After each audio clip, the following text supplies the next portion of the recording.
I couldn't tell for how long we traveled. I kept slipping in and out of consciousness. By the time I finally woke up, I could tell we weren't moving anymore. My whole body ached every time I tried to move. I was lying on my side on a cold concrete floor, facing an ugly grey wall. I tried to roll over, but my whole body protested in pain. I gritted my teeth and did it anyway. I was disoriented and close to panic. Why the hell am I in a cage? There was a steel bar at my back, just like in jail. Where am I? How did I get here? I tried to stand up, but I was too weak, so I dragged myself over to the bars and peered outside. Another cell identical to mine was right opposite, but I couldn't see who was inside from my position on the floor. Hello? Is anybody there? I managed to call out before I was overtaken by a coughing fit. I kept calling out, but nobody answered. I knew someone was in there. I could hear them whimpering in pain. Someone, please answer me. Where am I? Can anybody hear me? Finally, someone answered. Would you stop screaming before the guards hear you? Someone hissed at me. Where are you? I can't see you. I'm in the cell to your right, she replied. I abandoned my position by the door and crawled over to the wall by my right. What happened? Where are we? Are you okay? I managed to ask, still unable to see her due to the wall between us, but I was thankful to have some answers at last. I'm fine, but I don't know where we are. Those men brought us here and put us in these cages. I don't know what's going on. They left a while ago after they brought you in. Stop shouting. If the guards hear you, you won't like the consequences. Are we the only ones here? I asked with rising panic. No, there are others in the cages around us. I don't know why we are here or what they are going to do with us. Just sit down quietly and don't cause any trouble, okay? The girl spoke in such a resigned tone. It was clear that she had been here a while. How long have you been here? I inquired. Too long, she replied, filled with despair. I wanted to ask more questions, but I couldn't. Pure terror consumed me at the thought of what all this meant. It was only last week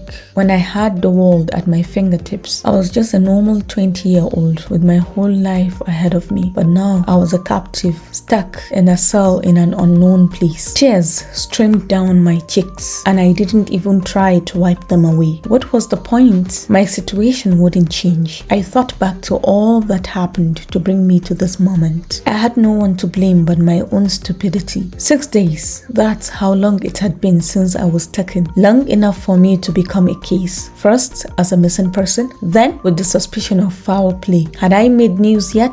Most likely. In fact, I was counting on it because I wasn't the first person to disappear from our little town. A girl had gone missing earlier this year, followed by a young woman a couple of months ago. I screwed my eyes shut and willed myself not to cry. It would do me no good. Flashback, 6 days ago.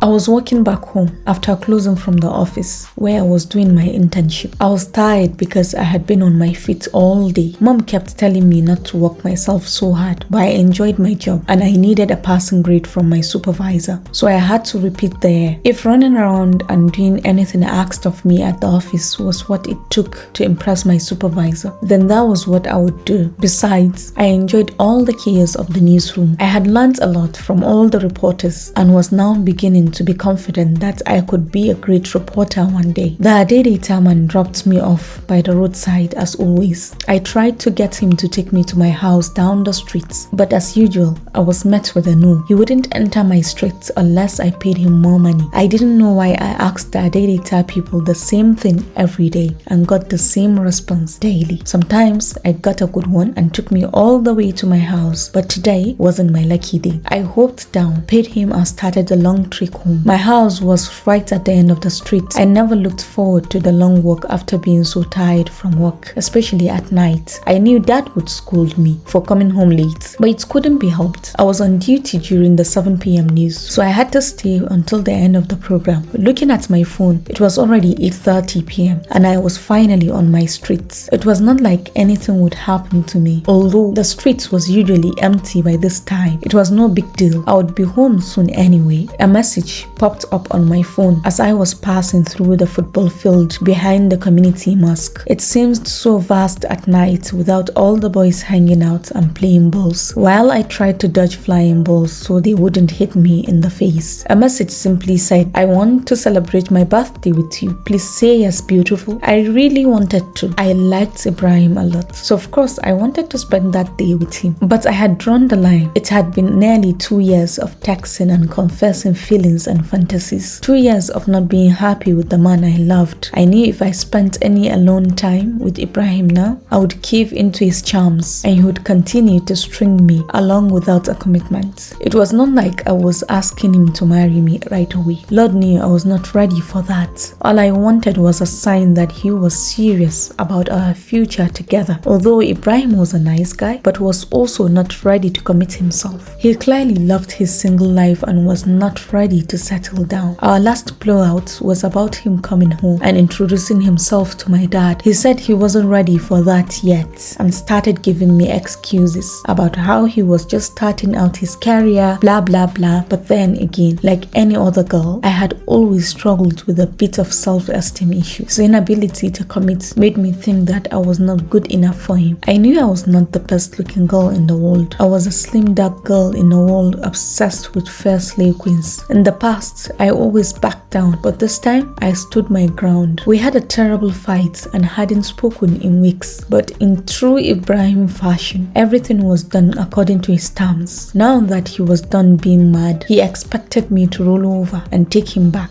Well, not this time. My thumb hovered over the send button, reading and rereading my reply, then eventually fired it off. "Come and meet my dad first." A strong wind rustled the trees above me and sent a shiver down my spine. The dry season was here. I wrapped my veil more closely around me and bunched my shoulders to escape from the cold. With that dawn, I picked up the pace. A screeching sound broke my train of thoughts and I looked around confused. This area was usually dead at night unless it was a Friday or Saturday. A few of the young area boys tended to hang around in their little majalisa, that's a small gathering, arguing and laughing loudly. But today, there was no one around except me. I couldn't shake the feeling that I was being followed. I turned around and there was a black car crawling steadily behind me. How did I not notice that car following me? No, it probably wasn't following me. I was just being paranoid because it was dark and I was alone.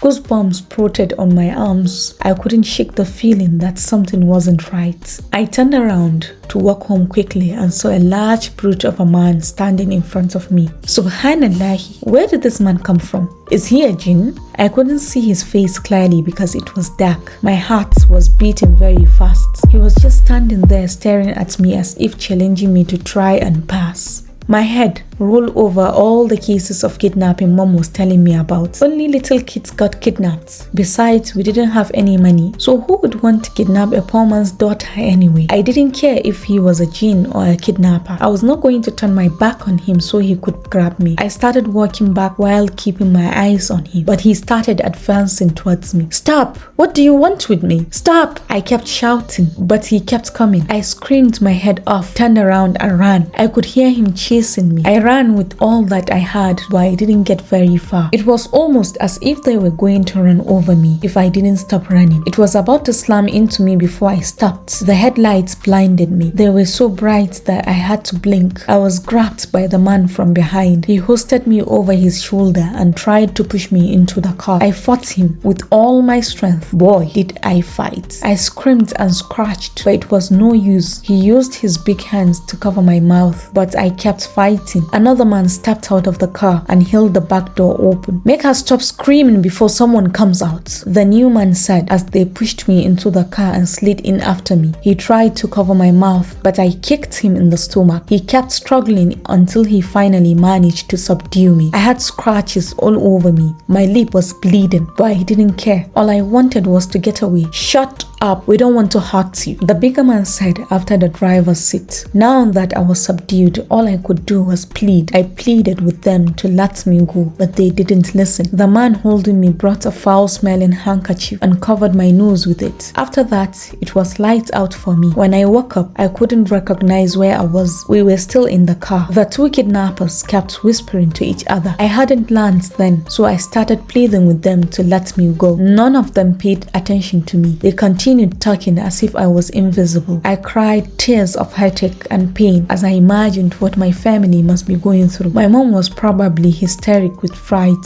She had always been a warrior. I could picture my dad going silent as a stone. He did that whenever he was about to explode with anger and any kind of emotion. Really. Right now, I would give anything for him to shout at me for being late and for mom to scold me for making dad angry. I don't want to be here. I just want to go home. It took us 2 days for endless driving and only stopping for bathroom breaks along the way. They didn't even let me pray. We always stopped in the middle of nowhere so that nobody could hear me if I decided to scream. I tried to run the first time we stopped. I didn't get very far before they grabbed me. The bigger man slapped me so hard my ears rang for hours. After that, they tied up my hands and feet with a rope like a ram. All I did was cry and pray for Allah to save me. It was on the 3rd day before I stopped crying. Even when I tried, the tears wouldn't come. When we stopped in the 3rd day, the men used a bag to cover my head. I couldn't see what was happening, but they carried me out. Even though I was so tied up, I couldn't run even if I wanted to. I could hear them whispering, but I couldn't make out what they were saying. After a while, they sat me down and forced me to stand straight. They removed the bag from my head, and I could see 3 white men standing by a big white van. The tallest of the bunch stepped towards us. I tried to move back, but the man holding me wouldn't let go. He shone a flashlight at my face and grabbed my chin, turning my face left and right as he examined me like a ram during Eid. He seemed to have found what he was looking for. After poking for a while and circling me, he gestured to his minions, brought out a bag and handed it to the kidnappers. Once money changed hands, I was shoved forward. Minion number 2 caught me and dragged me to the van before I could blink. Sitting there in the cold darkness of the van, tied and gagged like a cow, I finally realized the severity of my situation. It made me wonder how big this whole thing was. Could I call it a network? Organized slavery? Human trafficking? The terms hit me like a bolt and wrenched a pained breath from me. I couldn't believe I, Fanna, a simple hard-working middle-class girl, was a victim of human trafficking. If someone had told me that human trafficking still existed in this year and age, I wouldn't have believed them. For God's sake, it was 2024. Shit like this shouldn't be happening. My chest hurt. Wounded feelings combined with the increasing aches and the horror of being abducted made it worse. Oh Allah, these things happened on the news or in the movies, but not in real life. But here I was.